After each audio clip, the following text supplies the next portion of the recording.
হাম পরিস্থিতি নিয়ে সরকার দায় এড়াতে পারে না, সরকার এটা নিয়ে লুকোচুরি খেলছে, সরকার হামের পরিস্থিতি নিয়ে ব্যস্ত হয়ে পড়েছে, এরকম বক্তব্য আমরা দেখেছি রাজনীতির মাঠে। এটাকে কি শুধু রাজনৈতিক বক্তব্য বা সেটার কৌশল দেখবেন প্রতিপক্ষকে ঘায়েল করে, নাকি এটাকে কিভাবে আপনি ব্যাখ্যা করেন? আপনি নিজেও একজন চিকিৎসক। যারা বলে এটা তারা ব্যাখ্যা করলে ভালো হতো। হামের জন্য সরকার দায়ী হবে কেন?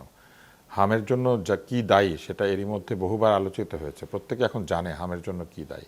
আমাদের টিকা যে ব্যবস্থা সেটা বিপর্যস্ত হয়েছিল অন্তর্বর্তী সরকারের সময়, এবং টিকা দেয়ার হার এবং টিকার সরবরাহের যে অপ্রতুলতা দুইটাই কম ছিল। এবং এই টিকা সরবরাহের অপ্রতুলতা একদিকে যেমন হয়েছে, একটা ভ্যাকসিনেশন গ্যাপ তৈরি হয়েছে, একই সাথে টিকা আছে কিন্তু টিকা জায়গা মতো পৌঁছে দেওয়ার জায়গাতেও ওই সরকার ব্যর্থ হয়েছিলেন। কেননা যারা টিকা দেন, যারা টিকা নিয়ে যান, যারা টিকা সংরক্ষণ করেন, এদেরকে বেতন দেয় নাই। কারণ এই পুরো প্রক্রিয়াটা একটা সমন্বিত পরিকল্পনার অধীনে ছিল।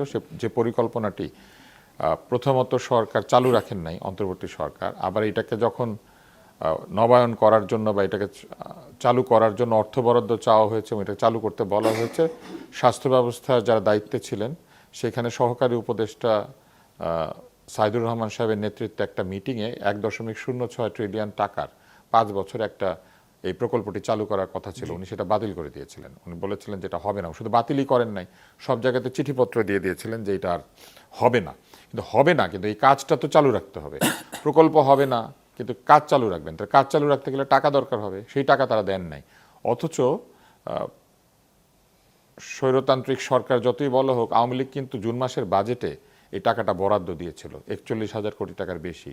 তাহলে সেই টাকাটা তাদের ওইখানে খরচ করতে কোনো আইনগত বাধা ছিল না, কিন্তু তারা সেটা করেন নাই। তারা কি বলেছেন? এখানে অব্যবস্থাপনা আছে, এখানে অনেক ত্রুটি হয়, এইখানে দুর্নীতি আছে, এইসব কথাবার্তা বলেছিলেন। কিন্তু সেই দুর্নীতি তো তারা আবিষ্কার করে কোনো শাস্তির বিধান বা কাউকে দায়ী করতে পারেন নাই, সেটা তদন্ত করে খুঁজেও বের করেন নাই। তারা কেবলমাত্র দুর্নীতির অজুহাত দেখিয়ে পুরো জিনিসটাকে বন্ধ করেছেন। অব্যবস্থাপনার কথা বলে আরও বৃহৎ অব্যবস্থাপনা তৈরি করেছেন। ফলে এটা হচ্ছে কারণ।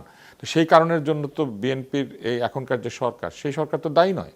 রাজনীতির কথা যেহেতু আসছে, সরকারের ভূমিকা নিয়েও কথা হচ্ছে। সরকার ভালো করলে নিশ্চয়ই প্রশংসা হবে, একই সাথে সমালোচনা হবে যদি সেখানে কোনো ঘাটতি থেকে থাকে। তাহলে বলা হচ্ছে যে এবারের নির্বাচনের পরে সংসদে সবচেয়ে অনেক দিন পরে, অনেক বছর পরে একটা বলিষ্ঠ বিরোধী দল পাওয়া গেছে, বা রাজনৈতিক যে দলগুলো তারাও আগের থেকে যে কোনো সময় থেকে অনেক বেশি সচেতন। হামের এই পরিস্থিতিতে, দেশের এই রকম ক্রাইসিস মোমেন্টে তাদের ভূমিকাকেও কিভাবে দেখেন, একটু আপনার কাছে সংক্ষেপে একটু। বলিষ্ঠ বিরোধী দল আমরা কিভাবে মানে বুঝি? বলিষ্ঠ বিরোধী দল হচ্ছে যারা জনগণের প্রয়োজনে, জনগণের জন্য যা কিছু করতে সরকার কোনো কারণে দ্বিধাগ্রস্ত অথবা অবহেলা করছেন অথবা করছেন না অথবা ভাবছেন না, জনগণের হয়ে তারা সেই দাবিগুলি তুলে ধরেন। এইটা হচ্ছে বলিষ্ঠ বিরোধী দল। বলিষ্ঠ বিরোধী দল তো গিয়ে বলে না আমি ইউনের পাশে বসতে পারবো না, আমাকে অফিস দেন, আমি ইউনের পাশে বসতে আমার খারাপ লাগে। 2 দিন আগে এমপি ছিল না যখন, তখন কোথায় গিয়ে বসতো? তখনও তাদের এলাকাতে তাদের বসার জায়গা ছিল না। তো এইটাকে বলিষ্ঠ বিরোধী দলের চেহারা। তারপরে তারা বললো আমরা গাড়ি ছাড়া কোথাও যেতে পারি না, আমাদেরকে এখন গাড়ি দেন। তো গাড়ি ছাড়া যেতে পারেন না, গাড়ি কিনে নেন।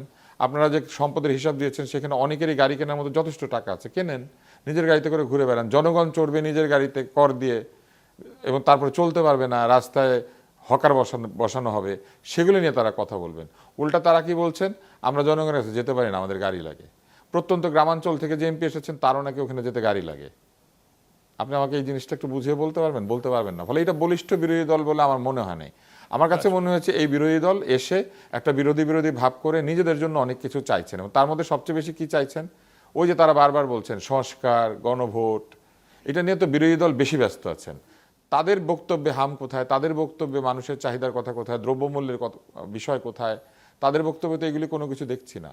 তারা আছেন ওইখানে বসে, যা কিছু হচ্ছে সব কিছুর জন্য সরকার দায়ী, আর আমরা কিন্তু কাজ করতে পারছি না, আমাদেরকে এইটা দেন, ওইটা দেন, সেটা দেন, এগুলো চাইছে। আচ্ছা, এই প্রসঙ্গে অধ্যাপক ডক্টর লিয়াকত আলী, আপনি কি মনে করেন যে এই যে হামের মতো একটা পরিস্থিতি যেখানে দেখা যাচ্ছে যে 50,000-এর বেশি সংক্রমণ ছাড়িয়ে গেছে, এখন সময় হচ্ছে দেশের সবাই, বিশেষ করে যারা বিশেষজ্ঞ রয়েছেন, চিকিৎসক রয়েছেন, সবাই মিলে একত্র হয়ে একটা সমন্বিত প্রচেষ্টা, সেই জায়গা থেকে বাংলাদেশের মানুষ একত্রিত বা সমন্বিত প্রচেষ্টা আছে?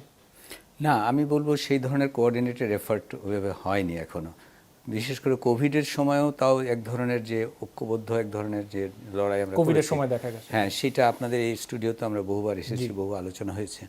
এ ধরনের একটি সমন্বিত পরিস্থিতি তৈরি হতে গেলে ওই যে যেটা ডক্টর আব্দুল নূর স্যার বলছিলেন, এটা খুব গুরুত্বপূর্ণ যে যারা বিরোধী দলে আছেন বা মানে সরকারি দলে, এখানে ওই ওটা আর ভাবলে চলবে না। বিরোধী দলের মানুষদেরকেও যারা আছেন তাদেরকে আসলে একটা সিস্টেম চেঞ্জের দিকে যাওয়ার কথা। আসলে আমি যেটা বললাম অবকাঠামোগত, আমরা যদি আরও আগে থেকে শুরু করি তাহলে দেখব যে 2020 সাল থেকেও কিন্তু স্পেশাল ক্যাম্পেইনটা কিন্তু হয়নি, মানে টিকার যে স্পেশাল ক্যাম্পেইন থাকে ভিটামিন routine এ ছাড়া। ক্যাপসুলের ক্যাম্পেইনের আবার কথা ভিটামিন এ হচ্ছে ক্যাপসুল 14-15 সাল থেকে কিন্তু কোনো ক্যাম্পেইন ভিটামিন এর হয়নি। তো এগুলো যে নিউট্রিশনের যে অবনতিটা আমরা আসলে যখন আমরা যেটাকে বলি এমডিজি মিড টার্ম গোল কিন্তু আমরা আগে পৌঁছেছিলাম, এটা কিন্তু একটা অ্যাচিভমেন্ট, যেটা ল্যান্সেটের স্পেশাল ইস্যু বেরিয়েছিল।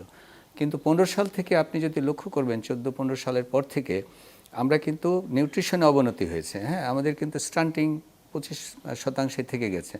এই যে নিউট্রিশনের অবনতি থেকে শুরু করে ইমিউনিটির অবনতি, নিউট্রিশনের অবনতির কথা বলছেন, সেটা কি পুরোপুরি সরকারের ব্যর্থতা, পদক্ষেপ নিতে ব্যর্থ হয়েছেন সেই জন্য? আমাদের ছিল ন্যাশনাল নিউট্রিশন প্রোগ্রাম সেই 90 সাল থেকে, যখন আমাদের যে মানে ইয়েগুলো ছিল, পরিকল্পনাগুলো, স্কুল কর্মসূচি ছিল, সেইগুলো কিন্তু দারুণভাবে কাজ দিয়েছিল আমাদের নিউট্রিশন ইমপ্রুভমেন্টেও। সেটা কত সাল পর্যন্ত এটা চলেছে? এই 14-15 সালের পর থেকে যখন আমরা এখন যখন 23-24-এর দিকে স্টক টেকিং করলাম, তখন অনেক ডেটা রয়েছে যে আমরা আসলে নিউট্রিশনে এগোইনি, কোনো ক্ষেত্রে পিছিয়েছি কিছু। আচ্ছা।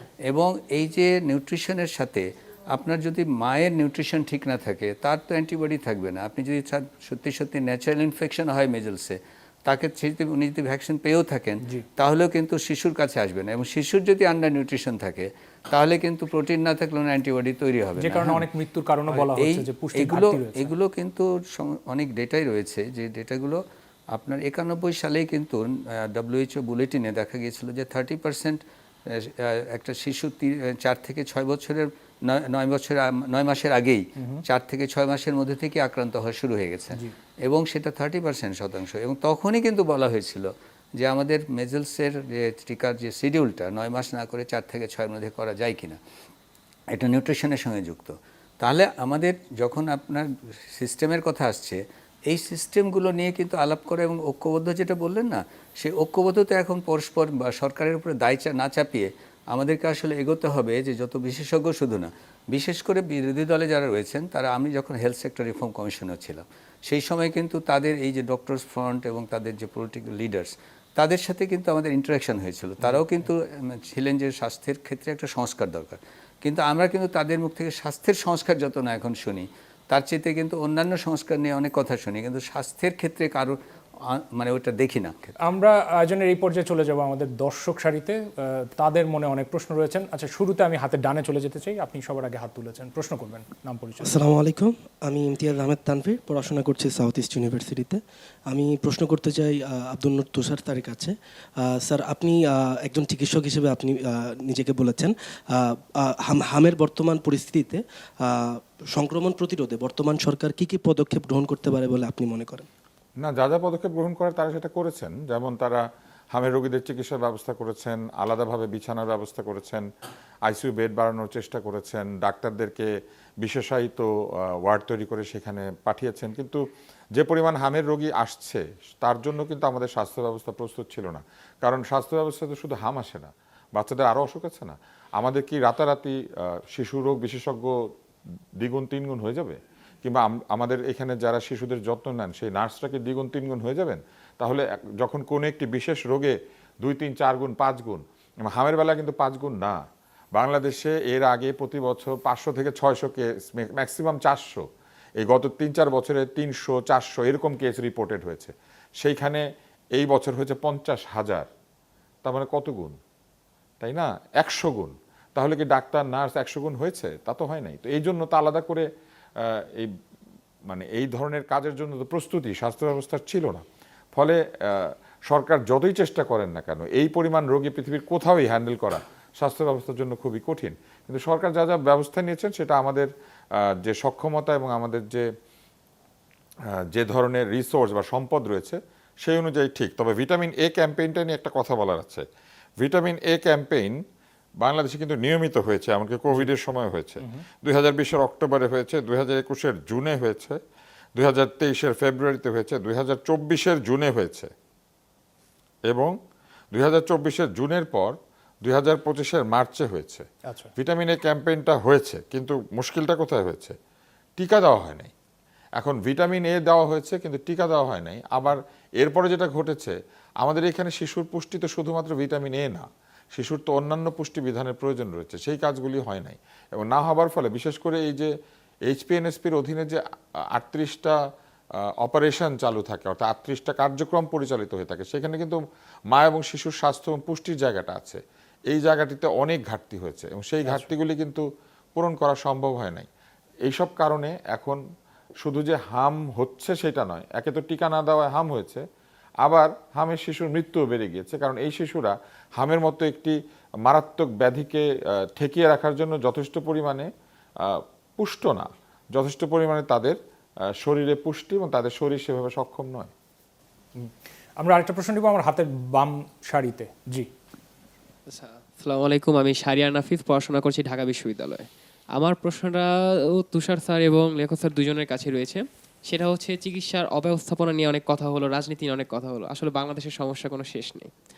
তো ঘটনা হচ্ছে যে উনি যে কথাটা মানে বললো যে হাম নিয়ে, শিশুদের ক্ষেত্রে শুধু না, বর্তমানে বাংলাদেশের চিকিৎসা অব্যবস্থাপনা অনেক ঊর্ধ্বে চলে গিয়েছে।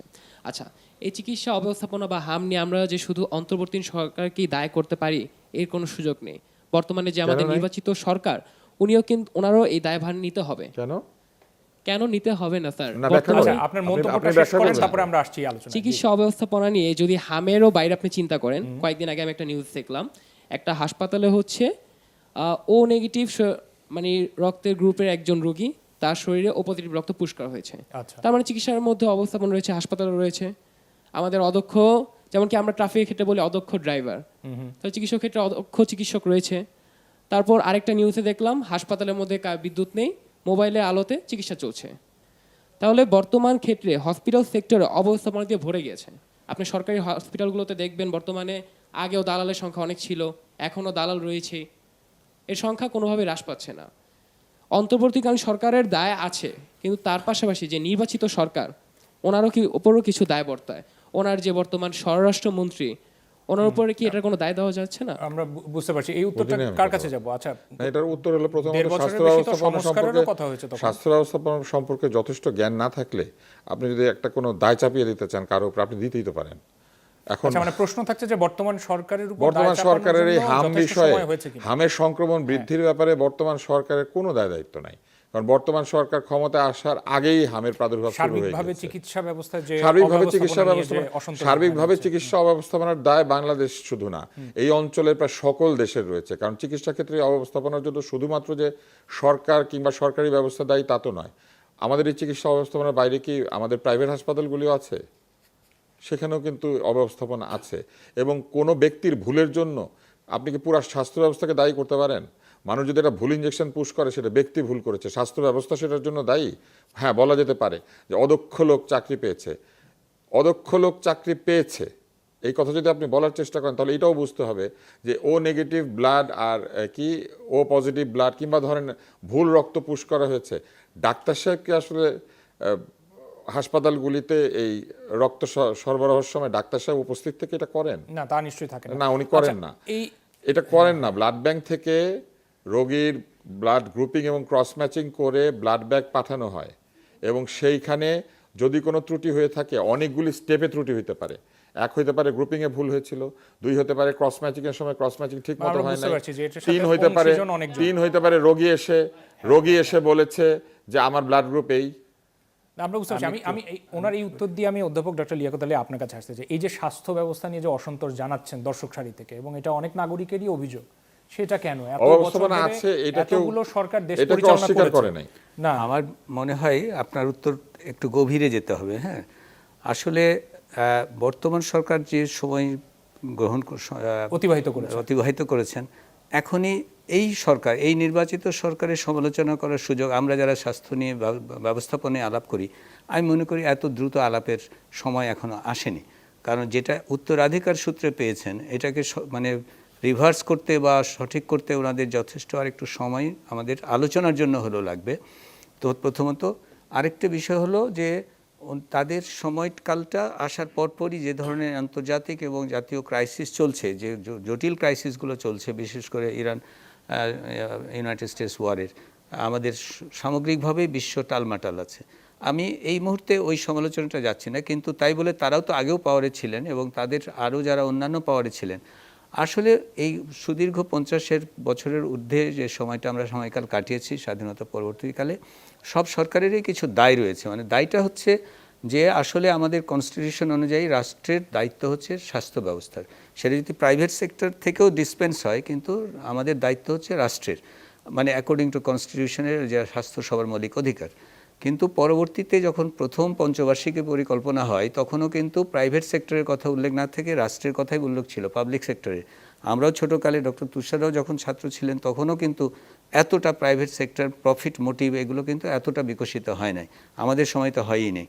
কিন্তু এই যে পরবর্তীতে যে ধীরে ধীরে এটা যে একটা বিজনেসে পরিণত হয়েছে, এটা যে একটা স্বাস্থ্য খাতে পাবলিক সেক্টর, অর্থাৎ আমাদের যে সরকারি হাসপাতালগুলোর যে ব্যবস্থাপনা এবং অর্থায়ন এবং তার জনশক্তি, এগুলো যে দ্রুত কমে গেছে এবং তার বদলে প্রাইভেট সেক্টরে যে উত্থান এবং সেইখানে মানুষের পকেট থেকে যে প্রায় 74% টাকা খরচ হয়, তার জন্য আমাদের সামগ্রিকভাবে পরপর সকল সরকারের পলিসিগত ত্রুটি অবশ্যই রয়েছে।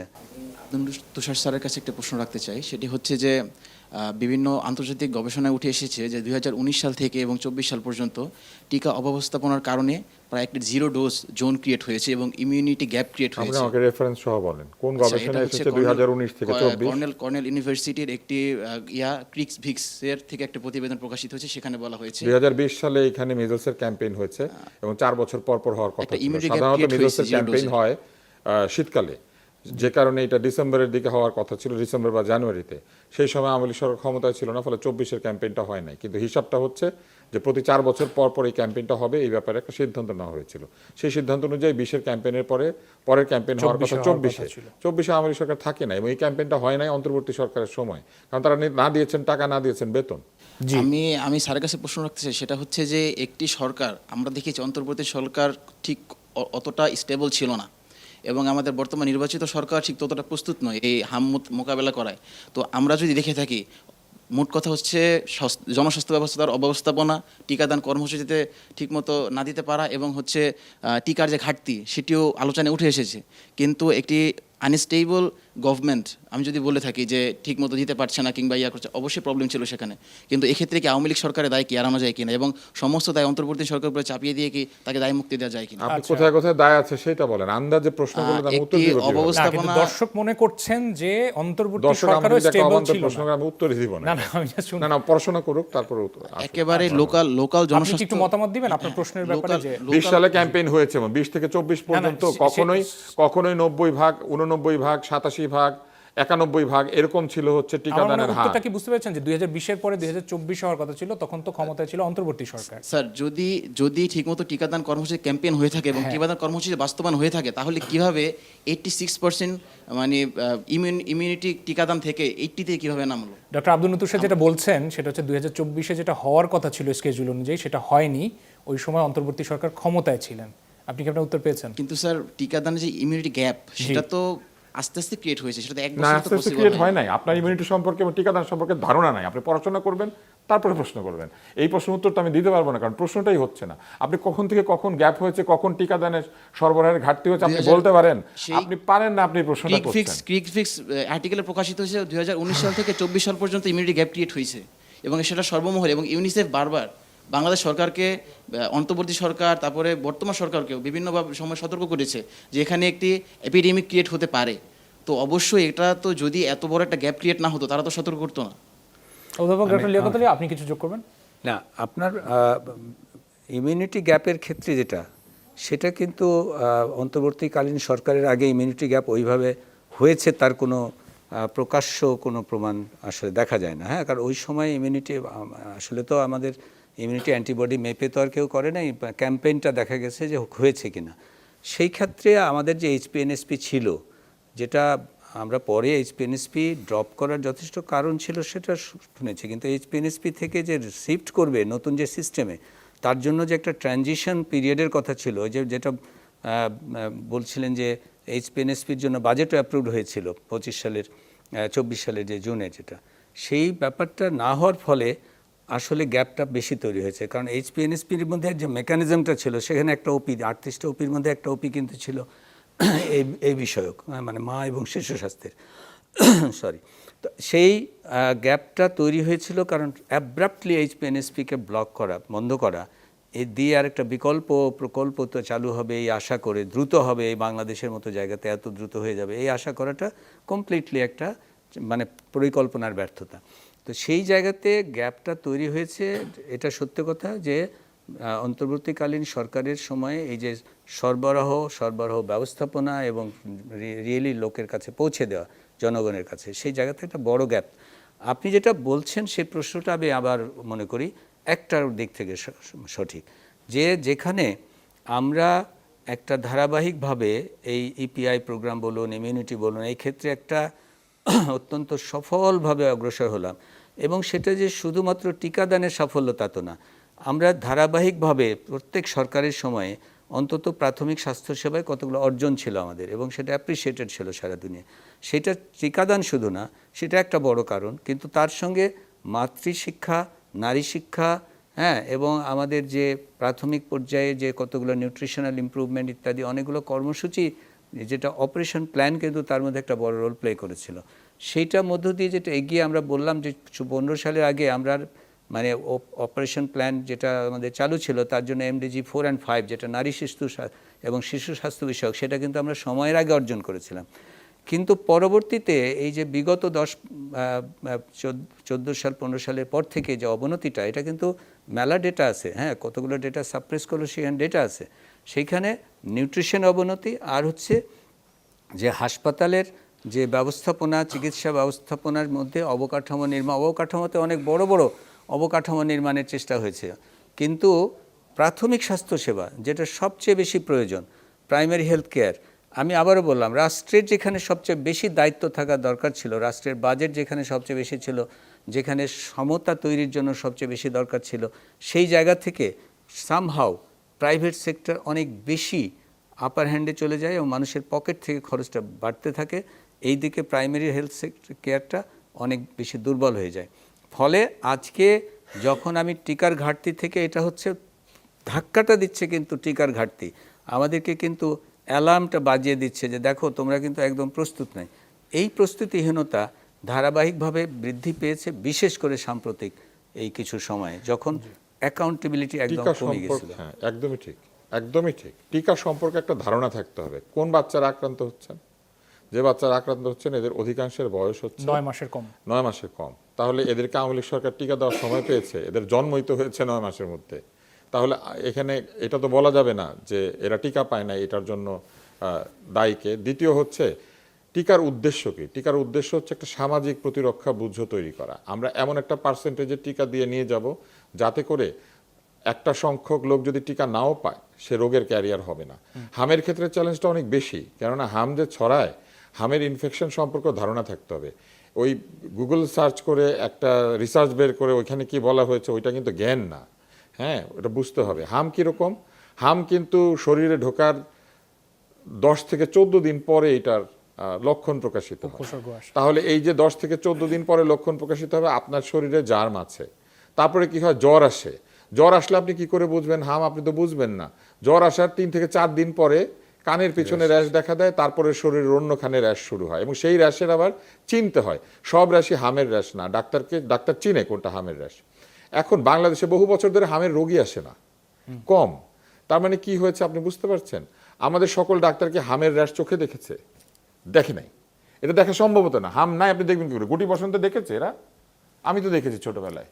গুটি বসন্ত হলে কেউ বুঝবে ওর গুটি বসন্ত হয়েছে? মানে একরকম অপ্রত্যাশিতভাবে ও ভাববে একটা দানা উঠেছে, 2টা দানা উঠেছে, তারপরে বুঝবে গুটি বসন্ত। এখন চিন্তা করেন হামের সমস্যাটা কোথায়? জ্বর আসলো 14 দিনের মাথায়, কিন্তু এটা যে হাম আপনি তো বুঝবেন না। জ্বর এসেছে, জ্বর আসার সাথে সাথে 4 দিন সে এটা ছড়াতে থাকে। হামের র্যাশ উঠার 4 দিন আগে থেকে কিন্তু এটা ছড়াচ্ছে। আচ্ছা, এখন আপনি কি করে বুঝবেন যে হামের রোগী তাকে আলাদা করতে হবে? সাধারণ জ্বরের রোগীকে তো আপনি আসলে আলাদা করেন না, মা বাবা বোঝে না। ফলে জ্বর এসেছে, ঠিক আছে, জ্বরের জন্য চেষ্টা করছে বাসায়। হাম যখন উঠে তখন বুঝে যে বাচ্চার হাম হয়েছে, এর মধ্যে কিন্তু ওই বাচ্চার রোগটা ছড়িয়ে দিয়েছে। আচ্ছা, তাই না? তো এই জিনিসটা তো বুঝতে হবে। এবং তারপরে কি হয়? তারপরে এই বাচ্চাকে ওই মুহূর্তে, যে মুহূর্তে র্যাশ উঠেছে, তাকে অন্তত আরও 4-5 দিন আইসোলেট করতে হয়, ঠিক কোভিডে যেরকম কোয়ারেন্টাইন করতে হয়, মাস্ক পরতে হবে সবাই ওর কাছে গেলে, এই পুরো জিনিসটা হ্যান্ডেল করতে হবে। এর মধ্যে কিন্তু বাচ্চা ওই বাসায় ছড়িয়ে দিয়েছে। তাহলে হামকে বুঝতে হবে তো যে হাম আসলে কি জিনিস। ফলে এইটা এখন এইভাবে ছড়াচ্ছে কেন? যে বাচ্চাটা 4 মাস, 5 মাস, 6 মাস বয়সে হাম উঠছে, সে কিন্তু এরই মধ্যে ছড়িয়ে দিচ্ছে এটা। এবং এটা কেন হচ্ছে? এটা হচ্ছে কারণ আমাদের যে সামাজিক রোগ প্রতিরোধ ক্ষমতা, যেটাকে হার্ড ইমিউনিটি আমরা বলি, যেটা হচ্ছে একটা দলগত রোগ প্রতিরোধ, সেইটা কমে গেছে। কোথায় কমেছে? হামের বেলা এটা 95% পর্যন্ত হচ্ছে যেতে হবে আমাদের, সেটা আমরা যেতে পারি না, এটা ঠিক। কিন্তু আমরা যত টিকা অ্যাচিভ করেছিলাম, সেই অ্যাচিভমেন্ট দিয়েই কিন্তু আমরা হামের রোগীকে 300-400 এর ভিতরে আমরা সারা বছর রেখেছিলাম। আর টিকাটা দিতে পারলে কি লাভ হয়? টিকা দেওয়ার পরেও কিন্তু হাম হয়, কিন্তু সেই হাম এরকম মারাত্মক হয় না। এর কারণ হচ্ছে মৃত্যুর হার এরকম হয় না। মিজলসের টিকা দিলেও কিন্তু হাম হতো, কিছু কিছু বাচ্চার হাম হতো, এমনকি বড় মানুষেরও হাম হতো, কিন্তু সেটা এত মারাত্মক না। এই পুরা ঘটনাটা ঘটেছে গত 18 মাস থেকে 2 বছরের মধ্যে। এই কারণেই এই বাচ্চাগুলো এইভাবে ইনফেক্টেড হচ্ছেন। যদি এইভাবে রোগ প্রতিরোধ ক্ষমতা কমে গিয়ে হামের আক্রমণই হতো, তাহলে এর আগের এই 2019 থেকে 2024 পর্যন্ত হয় নাই কেন? 25-এও হয় নাই কেন? কারণ 25-ও স্পিল ওভার এফেক্ট ছিল। ওই যে হার্ড ইমিউনিটি, সেটা স্পিল ওভার এফেক্ট 25 পর্যন্ত এসেছে। কিন্তু আমরা এই 26 সালে এসে আমরা হঠাৎ করে এমন একটা অবস্থায় চলে গিয়েছি যখন আমাদের আর সামাজিক প্রতিরক্ষা বুঝো নাই। এখন এইটার জন্য না একটা পুরো সাবজেক্ট আছে, সেটাকে বলে ইমিউনোলজি, এবং এইটার জন্য রীতিমতো 1 বছর পড়াশোনা করতে হয়। বুঝতে পারছি। এবং ইমিউনিটি বোঝার জন্য বহু ডাক্তার হিমশিম খায়। ইমিউনিটি জিনিসটা তো সোজা না, কারণ ইমিউনিটির আবার প্রকারভেদ আছে। আপনি টিকা দিয়ে যে ইমিউনিটি তৈরি করেন, সেই ইমিউনিটিটা কেমন ইমিউনিটি, এইটার বিষয় রয়েছে। আমি কোন কোষকে দিয়ে ইমিউনিটি তৈরি করব, এইটার বিষয় আছে। আমরা কোভিডের টিকা যেভাবে বানাই, হামের টিকা সেভাবে বানাই না। আবার টিকা চাইলে আপনি বাংলাদেশে বানাতে পারবেন না। টিকা বানানোর জন্য নির্দিষ্ট বিষয় রয়েছে। কিন্তু খুব মজার ব্যাপার, মানুষ এসে বলছে, আচ্ছা আমরা কালকে, আমাকে একজন বলেছেন, আমরা হামের টিকা নিজেরা বানাই না কেন? আমরা কালকে থেকে বানাই। বুঝতে পারছি সেটা। আচ্ছা, আমরা আরো কয়েকটা প্রশ্ন একসাথে নিতে চাই, যেহেতু আমাদের সময় স্বল্পতা থাকবে। আমি একটু বাম থেকে আসি, আপনার হাতে মাইক্রোফোন। আসসালামু আলাইকুম স্যার, আমি হাসান আলী, আমি এসেছি ডেফোডিল থেকে। আমার প্রশ্নটি হচ্ছে, বর্তমানে হামের পরিস্থিতি বেড়ে চলেছে, তো এটা কি ধরনের স্বাস্থ্য ঝুঁকিপূর্ণ ইঙ্গিত বলে আপনি মনে করেন, এবং করোনার মতন আমাদের পরিস্থিতি আবার ভবিষ্যতে পড়তে হবে কিনা? আচ্ছা, আমি প্রশ্ন একটা দুটো নিয়ে নিই আরো। হ্যাঁ, আচ্ছা, আমি একটা কোশ্চেন করতে চাই। উনি প্রশ্ন করুক, তারপরে আসছি আপনার কাছে। জি, আসসালামু আলাইকুম, আমার নাম হাফসা আক্তার আলী, আমিও ড্যাফোডিল ইন্টারন্যাশনাল ইউনিভার্সিটি থেকে এসেছি। আমার প্রশ্ন হচ্ছে, করোনাকালীন সময় আমরা দেখতে পেয়েছি যে অনেক সরকার, মিডিয়া সবাই অনেক সচেতনামূলক যে কাজ যেগুলো, এগুলো মানে প্রচার করেছে, কিন্তু বর্তমানে এই যে হামের বিষয়টা, এইটা নিয়ে সরকার বা মিডিয়া কি মানে ওইভাবে দেখা যাচ্ছে না যে এটার যে মানে কি বলে প্রচারণা, এটা আর আগের মতো নাই। আচ্ছা, আমরা বুঝতে পারছি। দুটো উত্তর একটু চট করে নিয়ে নেই আমরা। ডক্টর লিয়াকত ভাই, আপনি কিছু বলবেন এটা নিয়ে? প্রথম কথা হচ্ছে যে স্বাস্থ্য ঝুঁকি কোন কোন দিকটা আরো ইঙ্গিত করছে এই বর্তমান পরিস্থিতি?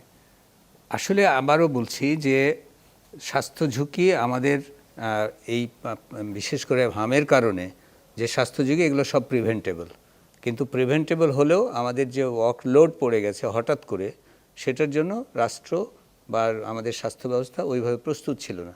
কিন্তু এটা যেটা ঘন্টা বাজাচ্ছে, এটা কোভিডের সময়ে আলোচনাগুলো বারবার হয়েছিল যে আমাদের সিস্টেম প্রস্তুতি দরকার, আমাদের সিস্টেম অ্যাপ্রোচে যাওয়া দরকার। যে আমাদের যেমন এই যে আইসিইউর সংখ্যা বাড়ানো দরকার, বেডের সংখ্যা বাড়ানো দরকার, রোগীর যত্ন নেওয়ার জন্য যে স্বাস্থ্য সহায়কের সংখ্যা বাড়ানো দরকার, টেকনোলজিস্টের সংখ্যা বাড়ানো দরকার, আমাদের চিকিৎসক এবং চিকিৎসা কর্মীদের সংখ্যা বাড়ানো দরকার, বাজেটের এবং রাষ্ট্রের যে গুরুত্ব স্বাস্থ্যের প্রতি বাড়ানো দরকার।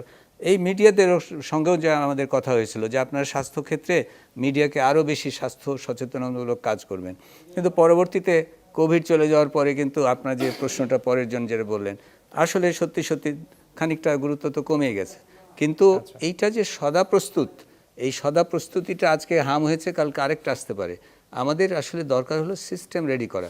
আমি প্রথমেই বলেছি যে হামের প্রাদুর্ভাব সারা দুনিয়াতেই বেড়েছে, কিন্তু যাদের প্রস্তুতি রয়েছে তারা মোকাবেলাটা ঠিকমতো করতে পারে।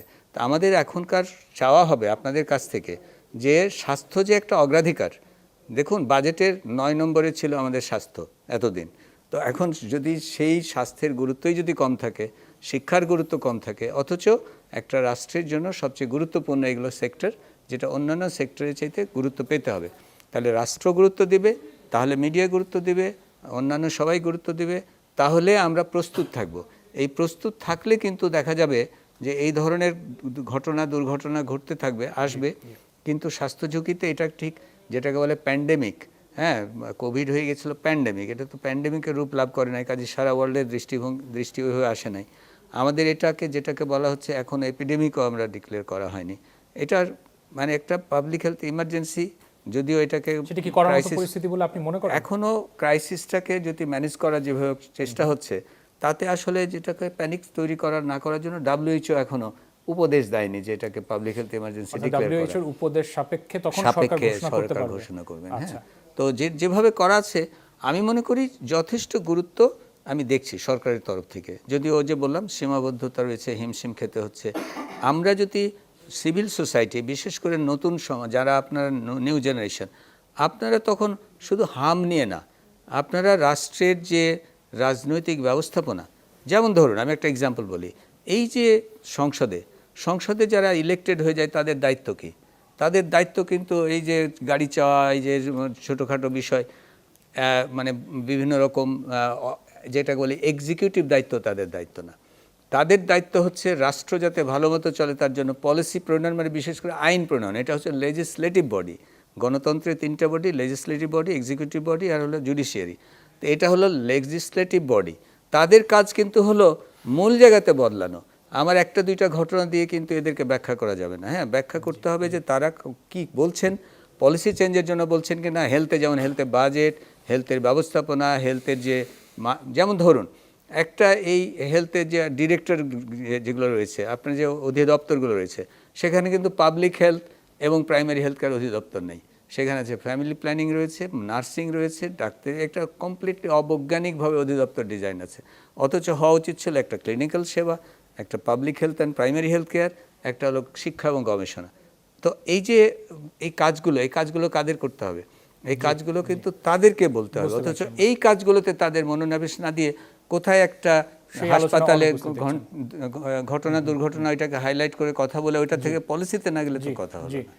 আমরা ডক্টর আব্দুল তুষার, দ্বিতীয় যে প্রশ্ন ছিল যে সরকারের তরফ থেকে প্রচার করে জনগণকে সচেতন করার একটা দায়িত্ব রয়েছে, সেটা ঠিকভাবে পালন হয়েছে কিনা বা করার সুযোগ দেখেন কিনা, একই সাথে মিডিয়ার দায়িত্ব নিয়েও কথা হয়েছে এখানে।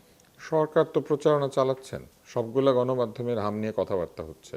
এই রোগ কেন এইভাবে ছড়ালো সেটা নিয়েও যেমন কথা হচ্ছে, এটা প্রতিরোধে কি করণীয় সেটা নিয়েও কথা হচ্ছে। এখন ধরেন সেটা যথেষ্ট কি? যথেষ্ট বলে আসলে যথেষ্ট কিনা এটা তো বোঝা যাবে ইম্প্যাক্ট স্টাডি করলে, ইম্প্যাক্ট অ্যানালিসিস, যেটা করতে হবে একটা প্রচারণা শেষ হওয়ার পরে অথবা চলাকালীন একটা নির্দিষ্ট সময় পরে যে আমরা কতজনকে রিচ করতে পেরেছি। কিন্তু যে বোঝার একটা ভুল আছে, সেই বোঝার ভুলের জায়গাটা হচ্ছে স্বাস্থ্য ব্যবস্থাতে তো হাম একমাত্র ব্যাধি না। আমাদের স্বাস্থ্য ব্যবস্থাতে আগে থেকেই তো আমাদের স্বাস্থ্য ব্যবস্থা অপ্রতুল আমাদের জনসংখ্যার তুলনায়, এবং এই অপ্রতুলতার জন্য অনেক কিছু দায়ী। আমাদের বাংলাদেশে 10,000 লোকের জন্য ডাক্তার আছে 5.5 থেকে 7 জন, এটা থাকার কথা 22 থেকে 23 জন, ডাক্তার নাই। আমাদের এখানে নার্স থাকার কথা যা আছে তার 3 ভাগের 1 ভাগ, অথচ থাকার কথা বেশি, কারণ নার্সরা শিফটে ডিউটি করবেন, অর্থাৎ একটা বেড দেখার জন্য তো আসলে 3 জন লোক দায়িত্ব পালন করে। হ্যাঁ, তো তাহলে আমাদের নার্স রয়েছে ডাক্তারের চেয়ে কম।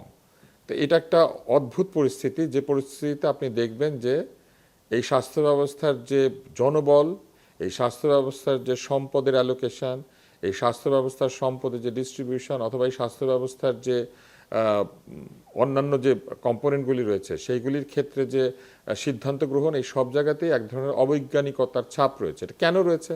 কারণ যেই কথাটা ডক্টর লিয়াকত আলী এইমাত্র বললেন যে আমাদের সংসদ সদস্যরা হাসপাতাল পরিদর্শনে গিয়ে ডাক্তার আসে নাই, এইটা নিয়ে সারাদিন ব্যস্ত থাকেন।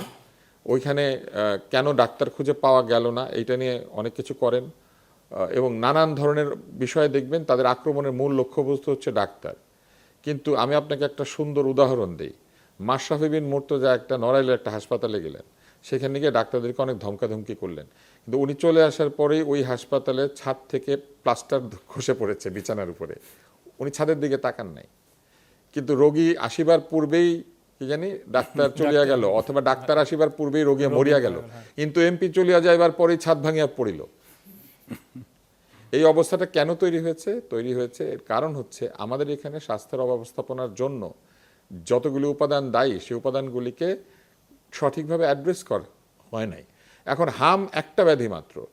যে প্রশ্নটা এসেছিল এখানে যে আমাদের কি কোভিডের মতো পরিস্থিতি হতে পারে, ভবিষ্যতে এরকম সংক্রামক ব্যাধি আরো আসতে পারে, আসতেই পারে, সেই প্রশ্ন আমার। নতুন নতুন জীবাণু পর্যন্ত আসতে পারে, পুরনো জীবাণু তার রূপ পরিবর্তন করতে পারে, আমাদের অ্যান্টিবায়োটিকগুলি ক্ষমতা হারিয়ে ফেলছে যথেচ্ছাচারী ব্যবহারের কারণে, আমাদের এইখানে বোঝেন না এমন লোকেরা অ্যান্টিবায়োটিক লেখেন গ্রামেগঞ্জে, এরকম নানান অসুবিধা রয়েছে। এই অসুবিধাগুলিকে দূর করার জন্য তো রাতারাতি কোনো সরকার ব্যবস্থা নিতে পারবেন না, কিন্তু চলমান যে সফল প্রক্রিয়া ছিল, যে প্রক্রিয়াটির সাফল্য সারা পৃথিবীতে স্বীকৃত, এবং বাংলাদেশে হামের বেলায় কি হয়েছিল, আগে আমরা একটা সিঙ্গেল শট হামের টিকা দিতাম, আমরা কিন্তু সেই টিকা থেকে আমরা MMR-এ চলে গিয়েছিলাম, আমরা মামস এবং রুবেলাকে একসাথে দিচ্ছিলাম, এবং এই যে গ্যাভি আমাদেরকে টিকা দিয়ে থাকে, এই গ্যাভি কিন্তু বাংলাদেশকে চ্যাম্পিয়ন ঘোষণা করেছিল, ভ্যাকসিন চ্যাম্পিয়ন, ভ্যাকসিন হিরো বাংলাদেশকে সে বলেছিল। সময় আমরা দেখেছি। হ্যাঁ, তাহলে ইউনিসেফ আর গ্যাভি একসাথে কাজ করে। তাহলে আপনি যখন বলবেন যে বাংলাদেশে তো টিকার সংকট বহু আগে থেকে তৈরি হয়েছে, তাহলে এই গ্যাভি আর ইউনিসেফ মিলে যে বাংলাদেশকে চ্যাম্পিয়ন ঘোষণা করলো, তাহলে ইউনিসেফ বুঝে না, গ্যাভি বুঝে না। মুশকিলটা কোথায় হয়েছিল, এই গ্যাভি আর ইউনিসেফই এই টিকাটা সংগ্রহ করে বাংলাদেশকে দিত, এবং এই টিকাটার ক্ষেত্রে সরকার কিছু টাকা দিত এবং গ্যাভি ইউনিসেফ বাকি টাকাটা দাতা সংস্থার টাকা ব্যবহার করত। এই দাতা সংস্থার নির্ভরতা ধীরে ধীরে কমে যাবে, কারণ দাতা সংস্থা ধীরে ধীরে এই টাকাটা আর দিবে না, এরকম একটা জায়গায় যাচ্ছিল। এই কারণেই এখানে একটা নতুনভাবে পরিকল্পনা নেওয়া এবং কেনাকাটার ব্যাপারে সিদ্ধান্ত নেওয়ার দরকার ছিল। কেনাকাটা কিন্তু বন্ধ হয়েছে এই জন্য না যে টাকা ছিল না, কেনাকাটা এই জন্যও বন্ধ হয় না যে বাজারে টিকা ছিল না, কেনাকাটা বন্ধ হয়েছে কারণ অন্তর্বর্তী সরকার মনে করেছে এটা ইউনিসেফকে দিয়ে কিনাবে না, তারা ওপেন টেন্ডার করবে। ওপেন টেন্ডার করার জন্য একটা প্রস্তুতি লাগে, কেননা এই ওপেন টেন্ডারে টিকা তো বাজারে দোকানে দোকানে বিক্রি হয় না, টিকা যারা প্রস্তুতকারক পৃথিবীতে তাদের সংখ্যা সীমিত, এবং সেইখানে বিভিন্ন দেশ আগে থেকে তাদের রিকোয়ারমেন্ট দেয়, বলে রাখে যে আমার কিন্তু আগামী বছর এত টিকা লাগবে, কারণ অতিরিক্ত টিকা প্রডিউস করা হচ্ছে একটা অপচয়। যে টিকা আপনার পৃথিবীতে লাগবে না আপনি বানিয়ে বানিয়ে রেখে দিবেন তা নয়, এটা একটা বৃহৎ কর্মযজ্ঞ। এই পুরা বিষয়টা না বুঝে যদি কেউ কথা বলেন এবং কাজ করতে যান, তাহলে যা হবে সেটাই অন্তর্বর্তী সরকার করেছেন। তারা ওপেন টেন্ডারে যাবেন, সেটা তো এইভাবে তাড়াহুড়া করে যাওয়ার দরকার ছিল না। ওপেন টেন্ডারে তারা এই 2026-এ যেতে পারতেন, তারা প্রস্তুতি নিতে পারতেন, আরও কিছুদিন পরে যেতে পারতেন, কিন্তু মাঝখানে যে টিকা সংগ্রহ বন্ধ হলো, দেরি হলো, এইটার তো প্রয়োজন ছিল না। বুঝতে পারছি। আমরা আরো কয়েকটা প্রশ্ন নিব। জি, আমার হাতের ডান পাশে। আমি মহিবুল্লাহ ইসলাম রেজা, পড়াশোনা করছি সাউথ ইস্ট ইউনিভার্সিটি থেকে। তো ইপিআই এর সর্বশেষ তথ্য মতে যে হামে আক্রান্ত শিশুদের মধ্যে 33 থেকে 34% শিশুর বয়স 9 মাসের কম, যেটা আপনারা উল্লেখ করছেন। সে যাই হোক, তো এই যে 33 থেকে 34% 9 মাসের কম, কিন্তু 9 মাসে বাংলাদেশে টিকা দেওয়ার মানে বয়স হচ্ছে 9 মাস। তো 9 মাসের কম বয়সী শিশুরা আক্রান্ত হচ্ছে, এক্ষেত্রে অন্তর্বর্তীকালীন সরকারকে বারবার মানে অতিরিক্ত দায়ী করা হচ্ছে কেন? এটা কি বর্তমান সরকারের ব্যর্থতা ঢাকার চেষ্টা বা কৌশল, নাকি আপনার স্বাস্থ্য মানে ধ্বংসপ্রায় স্বাস্থ্য খাত আড়াল করার চেষ্টা? আচ্ছা, আরেকটা প্রশ্ন নেই আমরা এই সাইড থেকে। জি, এই পাশে আমার হাতের বাম পাশে মাইক্রোফোন দেয়া। আসসালামু আলাইকুম। তো আমি আসলে দেখলাম যে দেশের জনগণ বিভিন্ন সরকারকে বিভিন্ন দায়ভার দেওয়ার চেষ্টা করছে। তো আমরা যদি এই জিনিসটা একটু ভিন্নভাবে চিন্তা করি, দেখা যায় যে হামে আক্রান্ত শিশুরা কিন্তু আরও বিভিন্ন সমস্যায় ভুগছেন, যেমন চিকিৎসকদের মতে তারা ভিটামিন এর অভাবে ভুগছেন, পাশাপাশি তাদের রোগ প্রতিরোধ ক্ষমতা কমে যাচ্ছে, পুষ্টির ঘাটতি রয়েছে। তো এই ক্ষেত্রে আমাদের দেশে যারা প্রান্তিক অঞ্চলে বসবাস করে বা গ্রাম অঞ্চলে যারা বসবাস করে, তাদের কিন্তু এই সম্পর্কে জ্ঞান খুবই কম। একটি শিশু জন্মগ্রহণের পর তাদের কিভাবে আসলে সেই পুষ্টি চাহিদা পূরণ করতে হয়, তারা এই সম্পর্কে খুবই কম জানেন। তো এই ক্ষেত্রে মানে সরকার কি পদক্ষেপ নিতে পারে? আমরা যদি সরকারকে দায়ভার চাপিয়ে না দিয়ে যদি আমরা যদি সাপোর্ট করি, তাহলে আর কি সরকার কি পদক্ষেপ নিতে পারে? আচ্ছা, আমার আরেকটা প্রশ্ন নিতে চাই আমরা, ছোট করে খুব সংক্ষেপে, আমরা আয়োজনের শেষ দিকে। আসসালামু আলাইকুম, আমি সামিউল ইসলাম, আমি ড্যাফোডিল ইন্টারন্যাশনাল ইউনিভার্সিটির একজন ছাত্র। আমার প্রশ্নটা একটু ব্যতিক্রম। একজন হচ্ছে হত্যার দায়ে হচ্ছে দেশের বাইরে অবস্থান করতেছেন, আরেকজন হচ্ছে হত্যার দায় নিয়ে ভিভিআইপি মানে হচ্ছে ভিআইপি প্রোটোকল নিয়ে হচ্ছে দেশে আছেন। তো এটা আসলে কোন ধরনের বৈষম্য?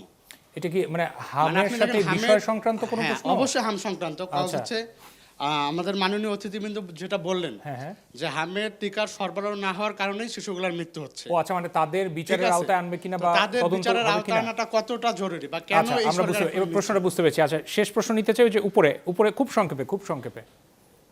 জি, আসসালামু আলাইকুম, আমি সামিহা আক্তার, আমি শহীদ বীরুত্তম লেফটেন্যান্ট অনার গার্লস কলেজের একজন শিক্ষার্থী। আমার কোশ্চেনটি হচ্ছে যে হাম এখন কিভাবে সহজে নির্মূল করা যায়, কিভাবে পসিবল, এটার সলিউশনটা আসলে কি? সমাধানের জায়গা। আচ্ছা, আমরা খুব আয়োজনের একেবারে শেষ দিকে কয়েকটা প্রশ্ন যেহেতু আসছে একটু বলে নেই যে এই যে দায় যার কাছেই যাক না কেন বা কার দায়ে এই পরিস্থিতি হয়েছে সেটা বিচারের আওতায় আনা উচিত বলে মন্তব্য করেছেন বা প্রশ্নও রেখেছেন, সেটা উত্তরটা একটু সংক্ষেপে আপনাদের কাছ থেকে নিব।